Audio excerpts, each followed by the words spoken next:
This episode is brought to you by Shopify.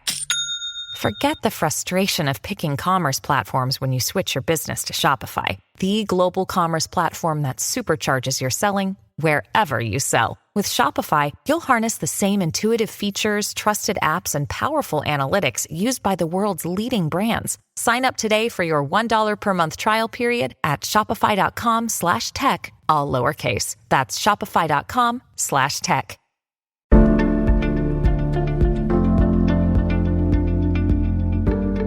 This is C-SPAN's Afterwards podcast. This week, Breitbart editor-in-chief Alex Marlow argues that the mainstream media has destroyed its credibility. His book is called Breaking the News, Exposing the Establishment Media's Hidden Deals and Secret Corruption. He's interviewed by Reason magazine editor-at-large Matt Welch. So what's the instrumental purpose of this book? What do you hope to accomplish? Who do you hope to reach? I would like to hope that the book will accomplish a couple of things. First of all, I know realistically it's going to be read by more conservatives than people who are independent or liberal. And I hope those people get two things out of it. I hope they, first of all, get arguments that they can use in debates that may or may not be having around the country. But I'm optimistic that in the future, we will return to an era where we can kind of have a more robust public discourse and dialogue. And the second thing, which is not unessential, is I hope it's entertaining. I hope people enjoy learning some of the things that I've been thinking about and researching over the last couple of years. So you posit that the news is broken, and I will sort of semi-summarize in the three main ways that you do. One is from within the newsroom by agenda-driven journalists who sometimes don't really admit they're agenda-driven. One's from the boardroom through kind of corporate corruptions and deals, and then also from without by people like you, like Breitbart, who are kind of gleefully throwing rocks at the structures. Talk about that last bit for a little bit, for those who might not be fully aware of what Breitbart does and just sort of the role of the independent right-of-center media ecosystem. Yeah, and I would say probably on balance, the book probably covers more of the former, slightly more than the latter, but it is fun to go through our history at Breitbart, because I do think we've largely been misconstrued, and I don't think that we've been given a fair shake in the public. And I lay that out, and it's sort of peppered in throughout the book. The book isn't mostly memoir, but there's a little memoir in it because I was the first employee of Breitbart. But I think a lot of the knocks on us have been dishonest. And it's been one of these things where people have heard some of them so often. For example, like we're alt-right. Well, alt-right is associated with anti-Semitism. Well, we happen to be owned by Jews. We have Orthodox Jews on staff. Our former editor-in-chief, who's still our senior editor, is an Orthodox Jew.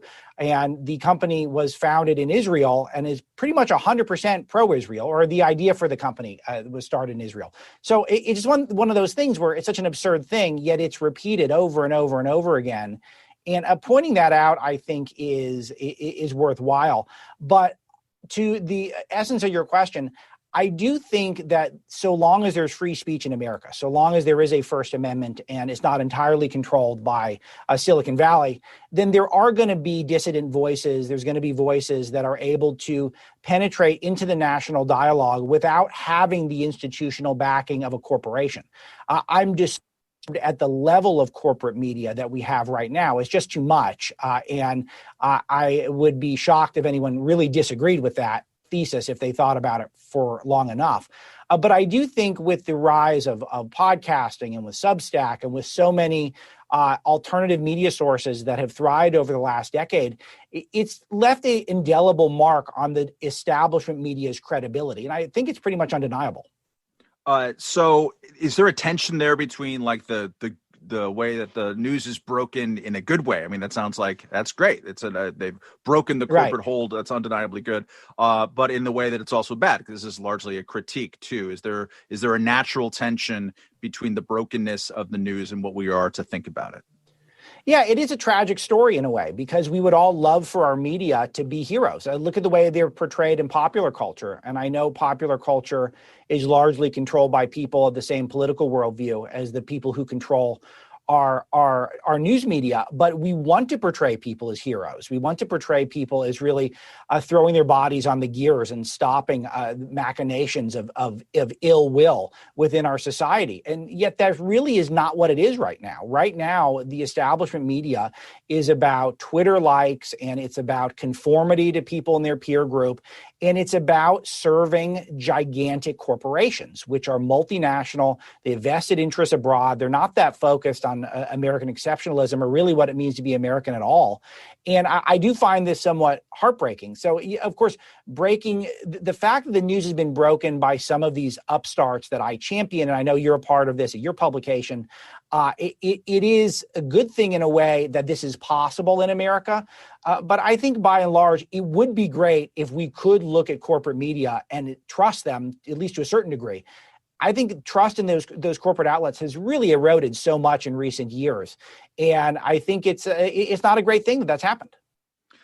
You write in your first chapter, you kind of do a victory lap over the way that you first, I think, kind of co-opted and turned around a Hillary Clinton phrase, also kind of a journalistic establishment phrase that we heard a lot of in November of 2016, which is fake news. And then a little while later, the president of the United States started using it too. Talk about that timeline a little bit.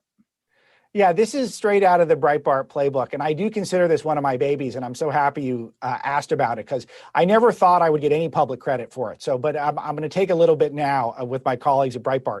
But when Hillary started to use the term fake news, which we had seen floating around in left-wing kind of Obama circles, in media, pro-Obama circles, we were starting to see this concept percolate.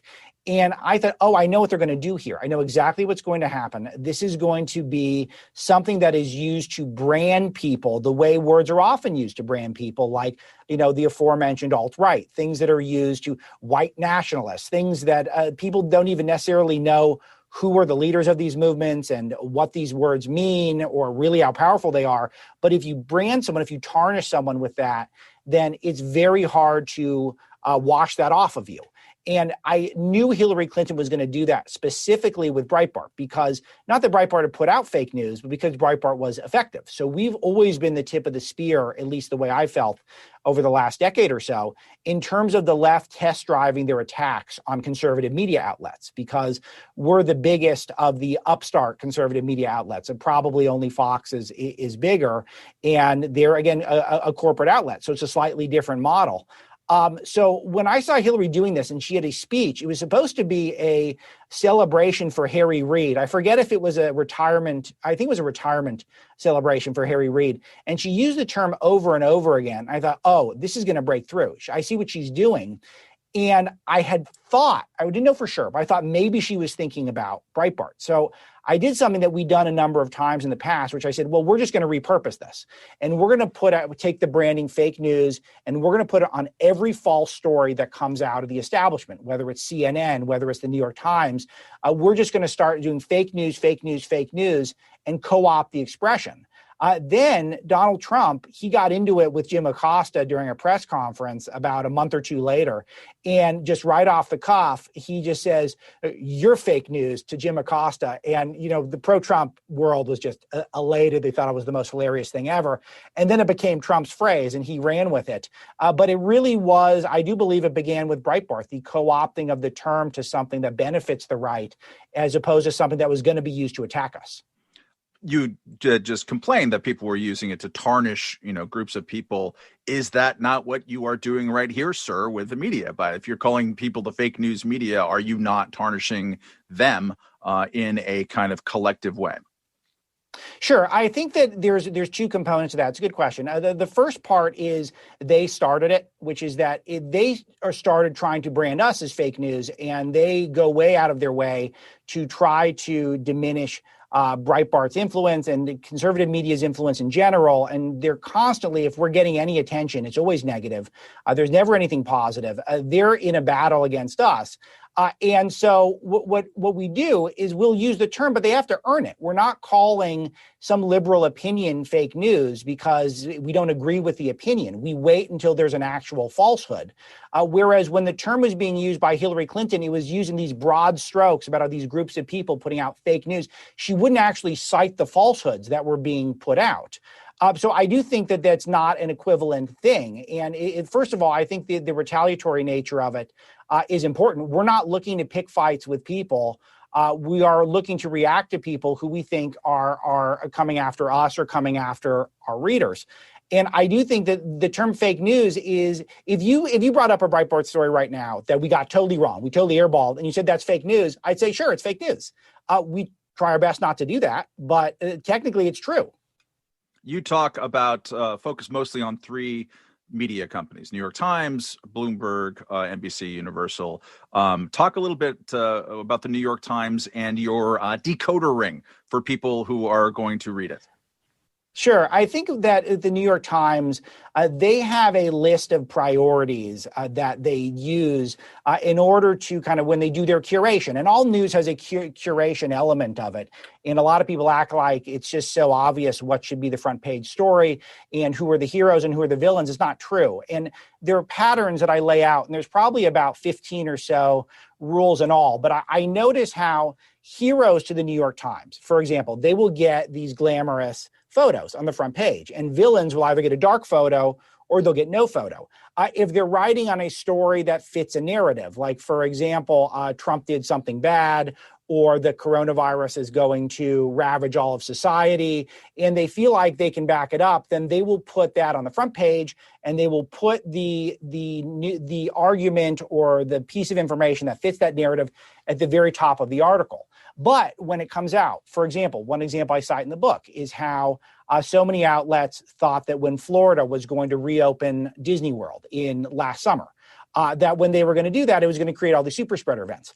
All these outlets went really big and bold and super spreader events. DeSantis is reckless. This is all horrible. Everyone's going to die from this. And then when it turned out weeks later that there was no evidence that there were any super spreader events from Disney World reopening, those stories did not make the front page. And then eventually they started to trickle out just barely months later, but then they were more buried. They aren't front page stories. They're stories that are buried within the paper. And you start seeing these patterns. And I think it's really fun just to point out, hey, look, I see what they're doing here. There's actually information that contradicts their point, but it's in paragraph 17. So they might include it. They just won't put it at the top. And it is, I do try to make it, I think, a little more clear than I'm being now in the book, but it's fun. And you can take a picture of it with your phone. And then when you're reading the New York Times, you can match up. It's like a game almost to see what they're doing. You write about in the book, and I believe Breitbart published a couple of pieces about the tweets that some staffers made before they joined the Times, in some cases when they were in college, controversial, tasteless. What's the newsworthiness? What's the significance of that? Why should we be talking about the collegiate tweets of current New York Times staffers? Well, were they all collegiate tweets? What are the examples? Couple of them were Tom Wright-Persanti and Gina Shrule. Sorry, Gina, for mispronouncing your name. I believe the tweets which I don't have up in front of me, but they were not. Sure. They were not bueno. Yeah. But like, why is this sure. Why is this worthy of talking about in the context of the modern day New York Times? So it's not about the individuals in most cases, though in some cases it's so extreme and they rise to such a high level, like the Sarah Jong tweets are just so over the top, and they've not been retracted. And she did those, at least some of those, while staffer. Or at least right before. I mean, it was but with Tom Wright-Persanti in particular, it's purely a hypocrisy angle. And I point out that Breitbart has been fending off claims that we're anti-Semitic despite having Orthodox Jews who edit the site and Jews who own the company, and just an admitted bias towards Israel 100% of the time. And it's been enabled, I believe, by the establishment press, who does employ people who have had these thoughts in the past and have not had to address them. So Tom Wright-Persanti wasn't fired. I don't think he should have been fired. I would not have called for his firing. I did not call for his firing, nor did anyone at Breitbart, I don't think. But I think to point out that they pose as an authority on anti-Semitism when they employ people like that, and they're the ones who are calling balls and strikes. And the case that it makes on a broader level is that they portray themselves as the neutral umpires of what's going on in America and really international life. And it's just not true. They're not neutral at all. Are you not in those circumstances contributing to the kind of outrage archaeology, right, where people dig through the social media dumpster of people in the past? Is that a good place for us to go to, regardless of the hypocrisy angle? Should I be looking at seeing what kind of terrible things you wrote in high school to like bring down Breitbart once and for all?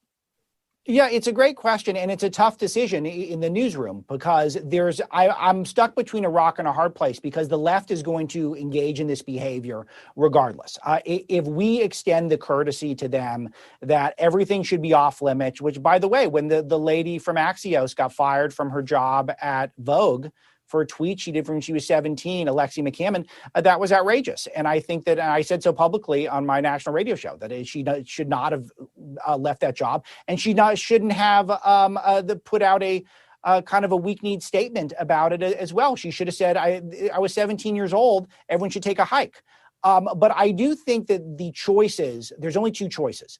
There's either let the left use this tactic to try to destroy people who are in my audience or even on my staff and have no pushback at all, or to do it in a way where we highlight that they're not authoritative on this. They have no business. They're in glass houses and should not be casting stones, but do it in a way where we're not calling on them to get fired. We're just pointing out that they're massive hypocrites. So it's a tough call, and we take it case by case. And there's many cases where we've had things that have come up that have come across my desk that I haven't run with because I do think it's too much of a cheap shot. But sometimes it does make a point so perfectly, it seems like the right decision. Who is Laurene Powell Jobs? What is the Emerson Collective? And why should consumers of media be aware of both?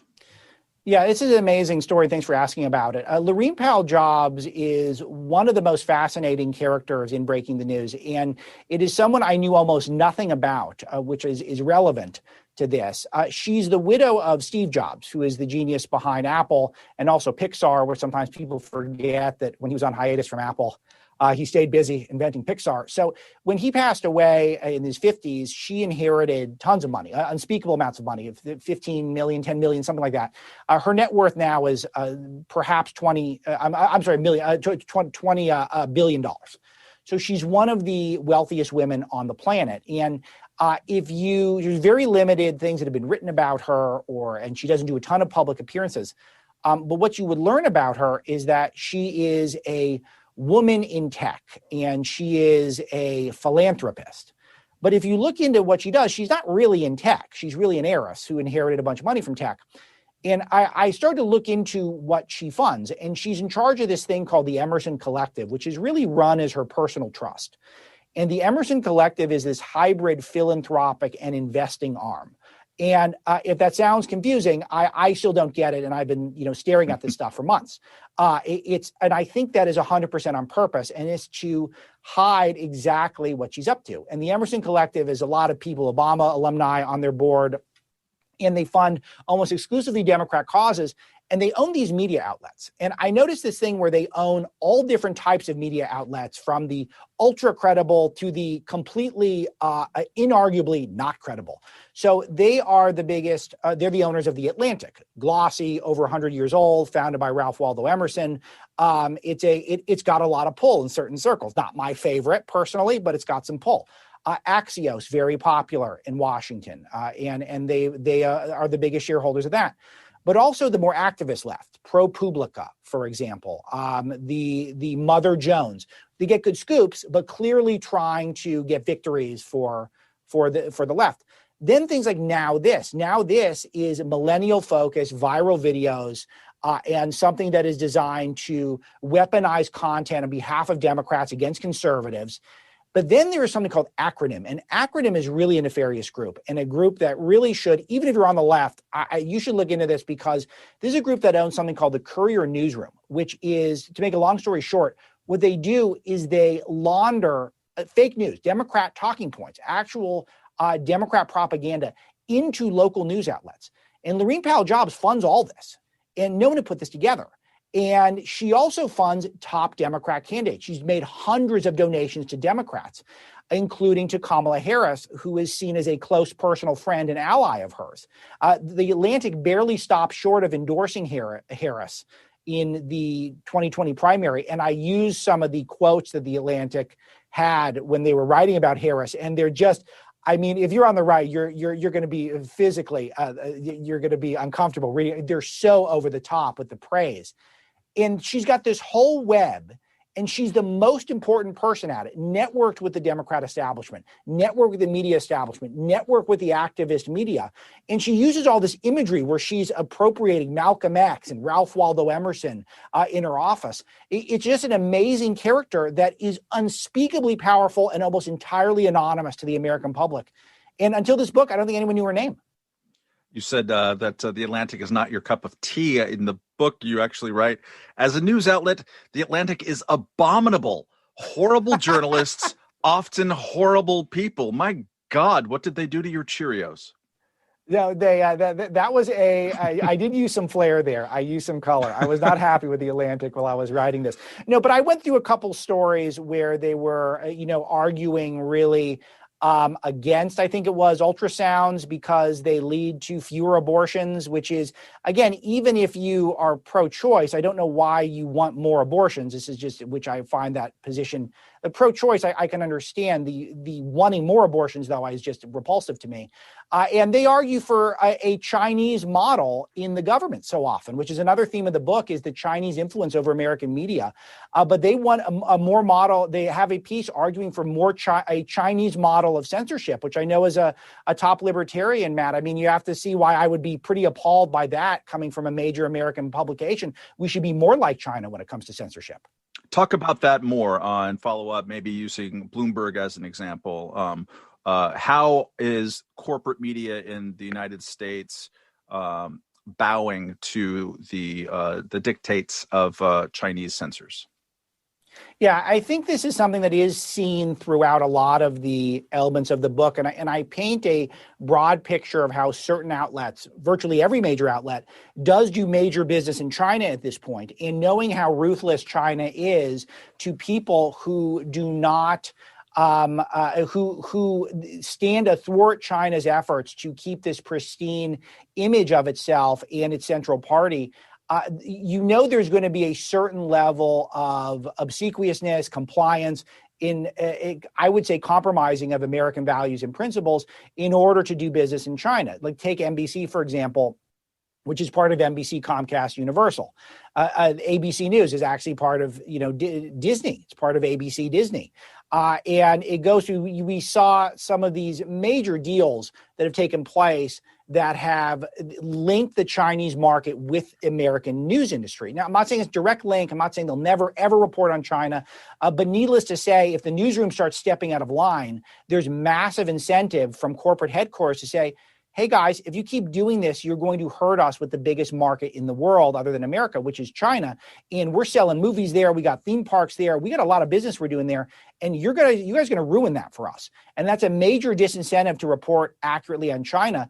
And in Bloomberg's case, I think is proven out to be an incentive to just engage in absurd behavior. And I lay it out, I think, pretty comprehensively in the book. But I documented Bloomberg in Bloomberg LP, which, for people who are unfamiliar with Bloomberg, because not everyone gets their news from Bloomberg, they're the most powerful financial news outlet in the world. They have, I believe, more journalists in the AP and the New York Times. The New York Times, CNN, and the Wall Street Journal combined. They have more journalists, and their revenue per year is at least double what Fox and CNN's is combined. So they're a massive outlet, and they are one of the few American companies that gets to do a lot of business in China because the state central party in China decides who gets to come and go. And it appears as though in order to maintain that level of access, Bloomberg and his top executives have flown to Beijing and elsewhere in the region, but Beijing in particular, on a regular basis over the last few years. And the only evidence of the meetings appears on China's propaganda websites, which I've gone through meticulously for the book. And we can only take their word for it because Bloomberg didn't respond to me when I reached out. But they said the content of the meeting was introducing China to America, introducing Chinese stories to the West, cooperation between America and Chinese media.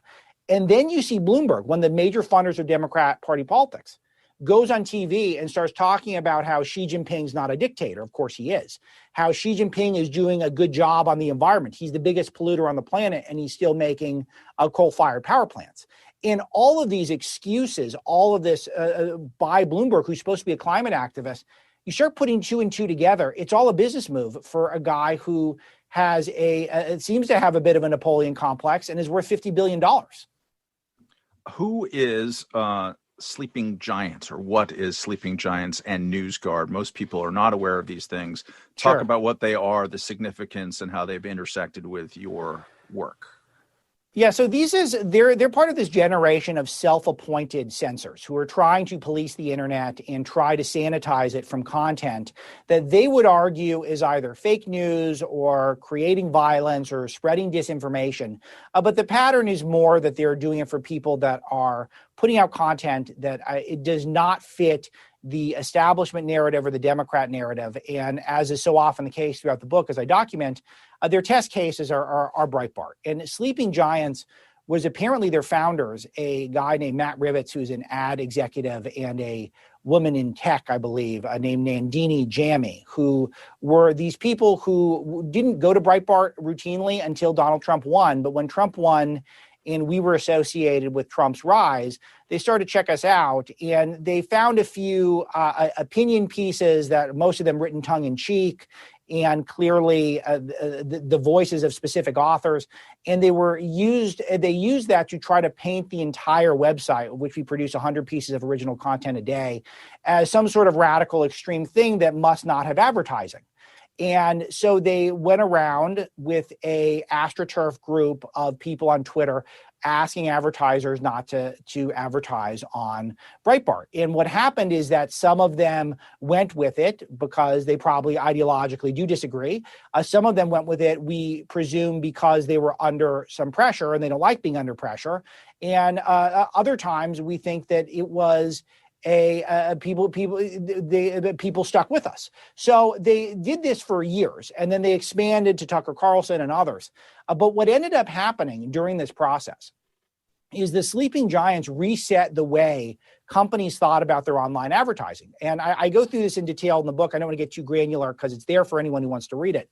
But the way online advertising is done is generally it goes to a third-party broker, typically Google or a huge outlet like that, and they match the reader with the content. They have an algorithm that thinks that if you're reading X, then you probably might buy Y product, which is mutually beneficial. So it's mutually beneficial for Breitbart because we then get product placed that our reader might buy, and it's beneficial for the company who's selling the product because their product is appearing in front of eyeballs that are likely to buy it. The system worked fine, and no one was unhappy about it for the most part, until Sleeping Giant said, wait a minute, what if you don't want your company to appear on that content regardless of who's the reader? And when people started thinking about that, it started with because Breitbart was supposed to be so evil and horrible and miserable. But then what ended up happening is the advertising businesses started to extrapolate out, and they started to think, well, maybe we don't want to be advertising on content about the coronavirus or about Donald Trump or about war. And all of these topics were starting to seem gratuitous for you to put advertising on these stories. And this totally devastated and decimated the advertising industry. Now, at Breitbart, we're lean and mean. We don't have a huge staff and we have a ton of traffic. So we did fine. We survived the campaign. But what's interesting is the rest of the world, the rest of the news media, sometimes did markedly worse than we did during this time, which is why even though traffic to websites during the Trump years, they were up so high, and yet ad revenue was down. And you can thank the Sleeping Giants. You can thank Matt Rivets and Nandini Jammy. So if you are a person who didn't get a raise or you had your job cut during the advertising downturn of recent years, I would ask those two if this was what they had in mind. And I'm sure it isn't, but it is an unbelievable consequence. I know that was a huge answer on Sleeping Giants. A NewsGuard, very similar. What they do is they give a blanket score on a website. Either you're good guys or bad guys. You're green check or red check. And they set the standards. We don't really know who they are other than that they're associated with establishment media outlets, establishment political parties. And if you're not really forthcoming with them and you do whatever they say, then they brand you red. And it's an absurd thing. Like if you, with the Breitbart, we syndicate the AP. So a Breitbart AP story, for example, will get a red block on it because Breitbart is not trustworthy. But the New York Times syndicates the AP. If they put up the same exact story, they get a green shield indicating that it's safe. It's safe to read this. It's totally bogus. It's funded by Microsoft, and it's just designed to shut out people who buck the status quo. These stories kind of call to mind the kind of whack-a-mole nature of online activity, would-be censorious behavior. I mean, every day you look on Facebook, what are the most popular pages? Maybe this is tweaked in some way that you have insight on, but it's usually like Dan Bongino, right? Breitbart, Ben Shapiro. Like it's just constantly that. You use a phrase, especially in the latter half of the book, of the Silicon Valley masters of the universe. Can they really be masters of the universe when it is so easy to route around what they are doing? So I think that there's Facebook is noteworthy because they have allowed for some conservative content to do very well there. You know, the content, though, that works on Facebook is not all of our content. A lot of the content that's most popular with our readers gets fact-checked instantly on Facebook, even if it's true. I mean, the best example of recent, as we're recording this, I know this will air a little later, and I don't recall exactly what Breitbart reported on this, but how many fact checks were there about Wuhan lab theories that were just fact-checked by establishment sanctioned fact checkers? And then as it turns out, well, now they're rethinking that. And the things that Breitbart puts out that are true so often get fact checked as false or misleading because we didn't supply enough context, whereas blatant falsehoods from CNN, the New York Times, et cetera, thrive. So we're not treated equally on those platforms. We noticed a shift after the 2016 election when it comes to Facebook. Breitbart was the number one biggest outlet, I believe. It was very close with Breitbart, New York Times, and the Huffington Post in terms of influence ahead of 2016. And right at the beginning of, I think it was 2018, Facebook just switched their algorithm. They turned a dial. Our traffic plummeted on Facebook, not to zero, but it went from, we were in the top 5 to down to about 20 in terms of most popular publishers. And then CNN went up during that time. And it is clearly there was a manipulation. We weren't banned per se, but our reach was diminished, which hurts our business. And again, for Breitbart, we can weather some of these storms because of our size. But a lot of our friends and colleagues in upstart conservative media, they just went completely because they had sunk so much in their business model being Facebook shares. So while Breitbart does do very well on Facebook, I do believe we would be doing much better if there weren't a lot of these, a governor put in place by people who are unelected, unaccountable in Silicon Valley, who never explain themselves or what they're doing. It's all very mysterious what they do. But Twitter clearly censors conservative speech and conservative falsehoods more than not even just left of center speech. I mean, how much calls to violence from overseas leaders are allowed to stay on the page, whereas a normative conservative thought can get you thrown off of Twitter. And Google is the clearest example, where in May of last year, Breitbart's traffic on Joe Biden stories went literally to zero. Unless you put the word Breitbart in the Google search, you're not going to ever get a Joe Biden story from Breitbart, even an exclusive story. If I went to Donald Trump during the campaign, got an exclusive quote about Joe Biden, it was not going to show up in Google searches unless you put the word Breitbart in there. Clearly, that's manipulation, and that is a masters of the universe type behavior because they're controlling so much of the information we all consume each day. Whether or not it's a pure blanket boycott or censorship, that varies from outlet to outlet. But clearly, they're doing massive amounts of manipulation. Do you disagree, Matt, with that? They're doing something? They're absolutely doing things right and left on a daily basis, and I think the suppression of the Hunter Biden story in particular in October, November of last year, and kicking the New York Post off of Twitter really gratuitously for a week.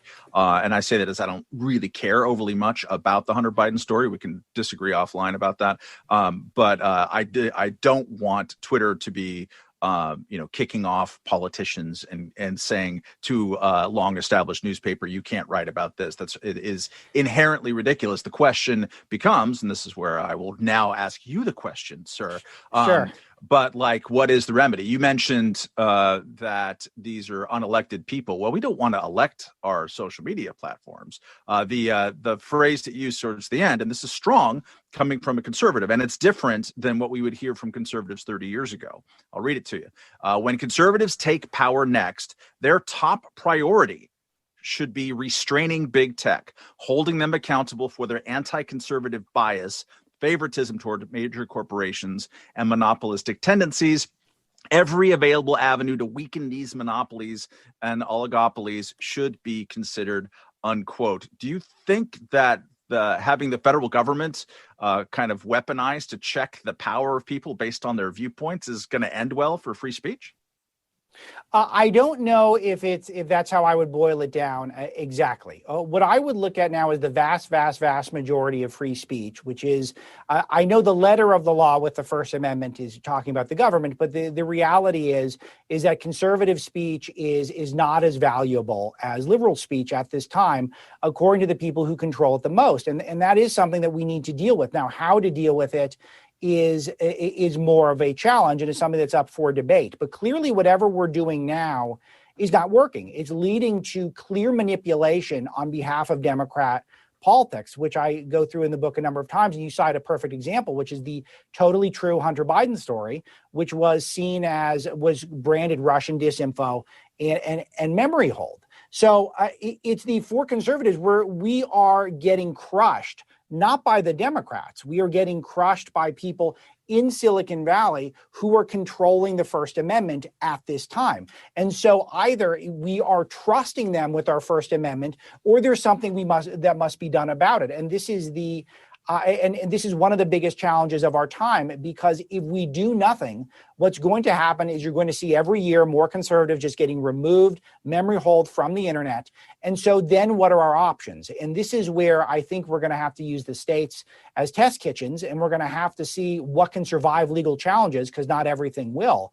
But there needs to be a lot that's on the table. And I wouldn't limit it to the government doing something like breaking up these companies, because I think they're big enough now and monopolistic enough where that should be a consideration. Antitrust laws kind of seems ineffectual here, so that should be looked at again, whether or not that needs some level of reform. Reforms to Communications Decency Act, Section 230, are big, but I don't think that people fully understand how to do that properly. So these are tough calls, but I don't think that just leaving this one up to we're just going to build our own Twitter. I mean, look what happened with Parler. They did build their own Twitter, and Amazon kicked them off. There's just too much infrastructure that would need to be built by conservatives to compete, that we're just going to be totally destroyed by the time that happens. You write in Masters of Universe parlance here that it is apparent to me that the suppression of conservative-friendly stories and the elevation of hoax narratives that benefit Joe Biden were enough to swing the election on its own. You all say, I believe the Masters of the Universe were the single biggest deciding factor in the 2020 election, unquote. How is that any less conspiratorial, let's say, than what MSNBC talked about for 3 years after 2016? Sure, and I show it in the data, and I show it with a survey the Media Research Center did, where they laid out the top narratives that were going against Joe Biden, which is Hunter Biden scandals and some of his business dealings, that Kamala Harris was the most radical leftist in the Senate, at least according to one major survey, and that Joe Biden had been credibly accused of a sexual assault when he was in the Senate by a staffer. And this is something that is, remember, we were supposed to believe all women. And then also all of the good news that was coming out of Donald Trump's America. In Donald Trump's America, you were seeing really terrific jobs numbers. Peace was returned to the Middle East for the first time in my lifetime. And the vaccine was on track, which was shocking everyone, me included. And all of that stuff was, and a few others. And the Media Research Center highlighted this in a survey. And they concluded that 17% of people who voted for Joe Biden, had they been aware of all 8 of the things they laid out, which again, I go through in the book, they would not have voted for Biden. It doesn't mean they would have voted for Trump, but it means they wouldn't have voted for Biden. And I think the logic that the people who control our information are the people who are the ones who can decide the most votes and swing the most votes, I don't think that's conspiratorial at all. Conspiratorial at all. How else are people supposed to choose where they vote unless it is based off of what they're reading and what they're talking about with friends and family? I don't know what else would swing the vote that much. Is it TV ads? I don't know what the alternative would be. Well, so, as someone who went on MSNBC quite a lot in 2016, 17, 18, 19, whenever someone would say the election was rigged or was in some way like manipulated, hacked, I would always point out, no one got in between a voter and the voting machine as far as we know. There might have been individual anomalies here and there, but using that word is tendentious, and as is the notion that $100,000 worth of Facebook ads, as you rightly point out in the book, somehow is going to swing things. It's positing individual consumers as being these manipulatable sheep, a robot sheep that you can press the right button on a social media platform, and it's going to change. I think you quote a guy saying as many as 15 million votes. That's bananas. 15 million votes were not changed by social media, were they? Do you really think that's a possibility? No, I don't know if 15 million votes were changed from social media. It's impossible to quantify that sort of thing. But I do think that the numbers were so narrow, and I go through in the book exactly how narrow the margins were in these swing states. I mean, it was tens of thousands of votes overall. At most, a couple of 100,000 votes swung the whole election. So it doesn't need to be 15. It doesn't need to be 15 million. It doesn't need to be a fraction of that. It just needs to be enough people in those states, Georgia, Pennsylvania, Michigan, Wisconsin, Arizona, just 2 or 3 of those states, and the election has a totally different outcome. And do I believe that had Silicon Valley been fair to Trump and the Republicans and people like Breitbart and treated us the same that CNN has treated, that there would have been tens of thousands of more votes that went at least against Biden? Yeah, absolutely. I believe that would be the case. So so the 15 million number, I cite that as an example of a case that's being made by a scholarly guy who votes Democrat. The guy, Robert Epstein, you're quoting, he does vote Democrat. He voted for Biden. He wants Biden to win. Now, it is a perspective that is not aired at all. And I don't think it's fair to dismiss it as conspiratorial. It is no more conspiratorial than the stuff we were getting on a consistent basis. It's impossible to back up. I get it. It's impossible to back up on a literal level, but it does make you consider the power of social media, which is not being done. We're just accepting social media as a given in our life. And I do think people need to understand, and hopefully the book makes this case, that taking seriously the power they have over our politics is so immense, it's incalculable. You have a long section in the back talking about the election and how we should think about whether, the Stop the Steal, both the slogan as a concept, the legal challenges, and your main case against the way that the election was conducted was against mail-in voting. I don't want to litigate everything here because we don't have enough time, and sure. It's a bit of a distraction, but I just want to drill down one tiny point about the mail-in voting thing, right? So we have an unprecedented pandemic here. It's your contention that Democrats and the media really, really pushed for mail-in voting, and that mail-in voting is more manipulatable, and it creates sort of like holes in the chain of things. And it creates vulnerabilities where Democrats have more strength. Just one narrow question on that is, and yet, if we expected there to be hijinks with that, would we not have seen or would we have seen Donald Trump gain in cities, which he did everywhere? He gained in New York City, where I'm talking to you right now. I think he gained in Philadelphia. Like, he did better in big cities than he did in 2016. You would imagine that Democratic-run, big machines would be, if they had like an ability to put their thumb on the scales, that's exactly where it would happen. Yeah, I think Trump gained certainly from mail-in voting, but he lost more than he gained because Biden was gaining more. And that's just like, for example, if people come in through the border illegally, some of them are going to, if they were given the vote or their kids vote, some of them are going to vote Trump, but more of the new people are going to vote Democrat. So it's a net benefit for Democrats electorally. I think mail-in voting is very similar. If you make it, the easier to make it to vote by mail, the more people are going to vote by mail. And that will benefit both sides. But because it benefits Biden by a greater margin, a greater percentage are going to vote Biden. On net, it drastically favors Democrats. And I think the stats bear that out. I mean, I don't think anyone thought that it would be conceivable that Joe Biden would get, 15, 20 million more votes than Barack Obama got. Of course, that was due to mail-in voting, which was loosened and made more of a institution ostensibly because we need to stay safe from the pandemic. Well, most people still did, or at least close to most people went to vote on Election Day, and there was no super spreader event from that. So it was all hokum designed to make it easier for Democrat ballots to get cast and for community organizers to do their work to, at a minimum, get people who are otherwise not inclined to vote to punch their ticket for Democrats. You have a subhead up near the top of the book called The Charlottesville Hoax, which is a phrase I see a lot in conservative media and in critiques of mainstream media. In that section, you lament how, quote, the fake news narrative that Trump said that there were very fine people on both sides of that tragedy that happened in Charlottesville that followed him around to the end of his presidency, unquote. The broader Trump quote that you do include in there, he says, you had some very bad people in that group, but you also had people that were very fine people on both sides. So how is the very fine people fake news? What he kind of said that there's very fine people on both sides. I've seen this a lot, and I literally don't understand why that is a hoax. Sure. So it's right there in the book. It's the next page over.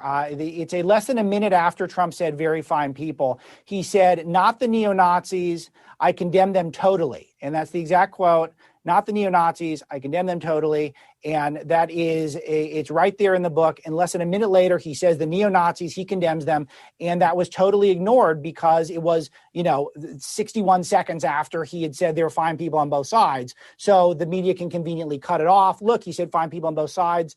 End of story. But just a minute later, literally 1 minute later, he says, not the neo-Nazis. I don't know how much better he can do than to say not the neo-Nazis. Right. But like he did say there's very fine people on both sides. It wasn't, maybe I'm just a literalist in uses of quotes, but maybe I saw the condemnation of the neo-Nazis myself and internalized it that yes, he condemned those people. And then Sure. He also said very fine people on both sides. I just don't see how that in itself is a hoax. So it's your contention that people sort of deliberately chopped off that other context and pretended that it didn't exist? Yeah, I think over time it morphed into he called neo-Nazis very fine people, which he did not. He said specifically those are not the fine people. I think that, there was originally, it was a big debate over statues and whether or not statues should come down. And there were some people wanted the statues down because they represent something that they don't like. And then some people like the statues and they think they represent something that's defensible. And they were going to march. And then there were violent people on both sides. And obviously the radical people were probably racist with the tiki torches. I'm not denying that. I'm not defending anything at Charlottesville at all. I'm just saying that there are these people who are there who were probably just protesting because they didn't want the statues taken down.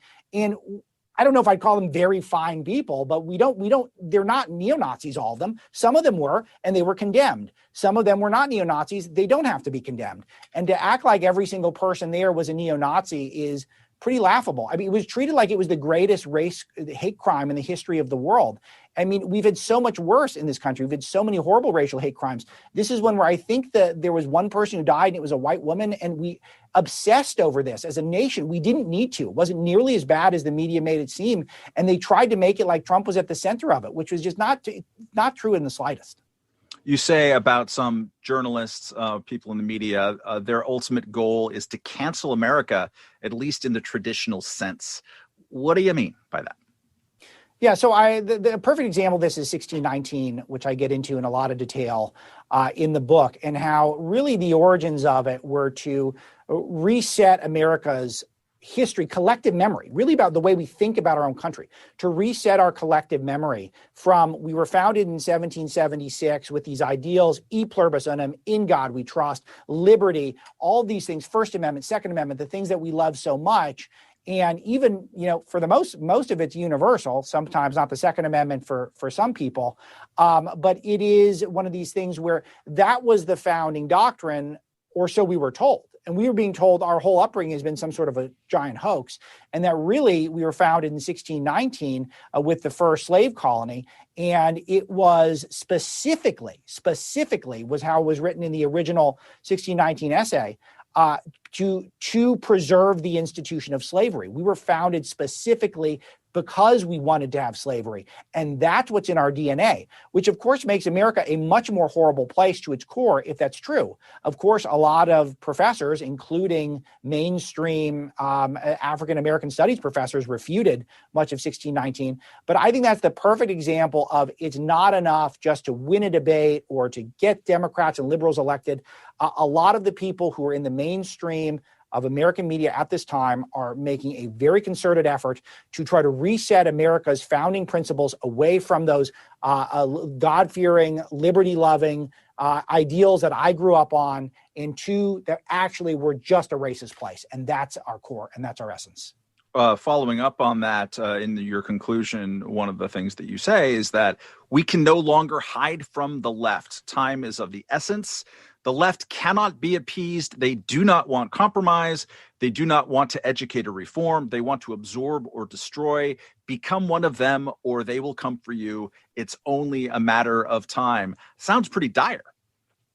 Yeah, I think it's dire. And I think that, again, we've got a couple of weapons, figuratively speaking, to fight back. I disavow political violence. But it's so long as we free speech, we got a chance. But this is one of the lessons that I learned from Andrew Breitbart. And I was Andrew Breitbart's first employee.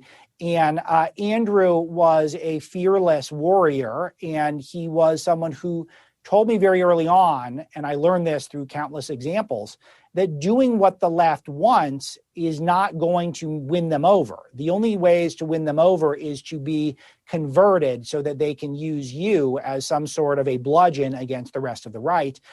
And they really would like to see you crushed. And Breitbart, again, is a perfect example of this.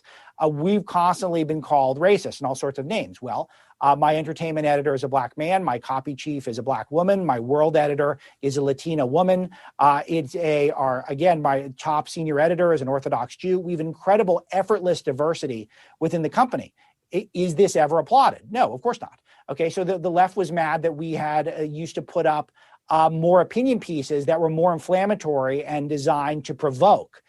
We don't do that as often now. So does the left write nice pieces about how Breitbart is calmed down a little bit? No, of course not, because they're not really interested in us calming down. They want us to go away. That's the main thing, because we still have the same core political principles as we've had. We just articulate them in maybe a slightly different way. They're pretty much similar. But it's never enough. They'll never give you accolades for that. And that's the message I'm trying to send to people who think that a healthy debate with the left, not liberals. Liberals are wonderful. Liberals are open-minded. I love talking to liberals. But it is people on the hard left, which I believe are running most of our newsrooms now. They're not interested in my perspective or your perspective for the most part. They're interested in absorbing us and co-opting us. Invite you to see if there's any tension between two things that you wrote, I think, on consecutive pages near the end. First is, in order to defeat the corporate media, conservatives must interact with them only when it is strategically advantageous to do so. And then a little bit later, America has entered a dark moment where dialogue with certain people who hold certain viewpoints is verboten. This is a dangerous trend and one that must be resisted intensely. So which is it? I think it's both. I think that you can engage in the dialogue on corporate media because they control so much of the platforms. That's why I'm a reluctant user of social media. We're really good at it at Breitbart. And personally, I don't like it, but I do use it because I'm not naive. I don't think single-handedly I can just change the American people's perspective on this topic in one fell swoop.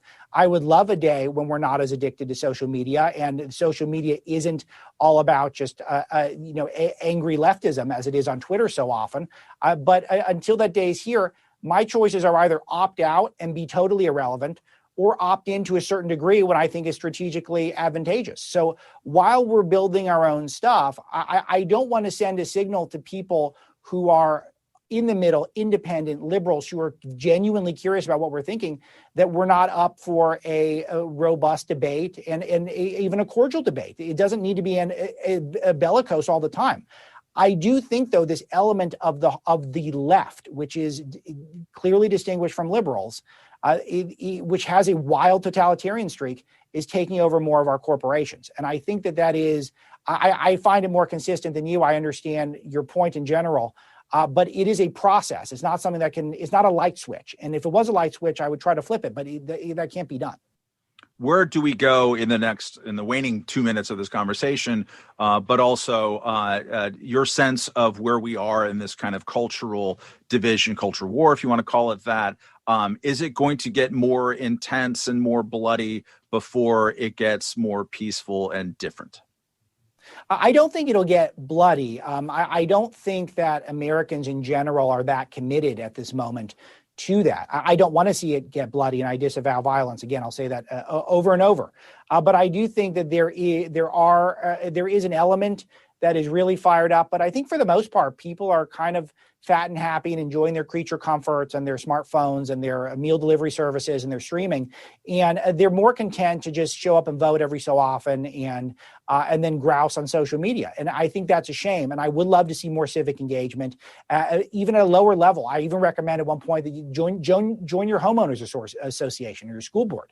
But unfortunately, to answer your broader point, I think we got two choices. The pendulum needs to swing back towards letting the best ideas win, having a bigger forum of debate and ideas, not just calling everyone racist or sexist or xenophobe or whatever, and you're canceled when you disagree. Or we're going to do this thing where we're very bifurcated, where there's going to be people are going to move to red states or they're going to move to blue states, and that's what they're going to be. And eventually companies will rise up and then it'll become the equivalent of separate drinking fountains. I think that would be horrible. And I don't really know what that looks like because we're so interconnected economically. But it's got to be one or the other to me. It's either the pendulum swings back or this bifurcated nation. In the last minute we have here, give viewers who don't share your politics a reason to buy your book and also to visit Breitbart.com. Thank you so much for that. I think the number one thing is that I try to immerse myself. And one of the big advantages we have at Breitbart and why we've been so effective is that we read left-wing news. We read centrist news, whatever centrist news there is. We read establishment publications. We read anti-establishment. And we actually find a lot of common ground in a lot of areas because we think of ourselves as, yes, we're right of center, but we also have a lot of libertarian writers, a lot of populist writers, and there's a lot of different perspectives that are there. And if you pick up this book, I think you'll at least get an entertaining version of what me, the editor of Breitbart, is thinking when I'm editing the page of Breitbart a day to day. And I think that's, even if you dismiss every idea in there, I think it's enriching to get that perspective the same way I will read countless lefty publications this year and liberal publications this year. The book is Breaking the News, Exposing the Establishment's Hidden Deals and Secret Corruption. The author is Alex Marlow. Thank you so much, Alex. Thanks, Matt. Thanks for listening to C-SPAN's Afterwards podcast. We invite you to check out our Q&A podcast for intriguing hour-long conversations with people who are making things happen. A new episode premieres every Sunday night. Find it and follow wherever you get your podcasts.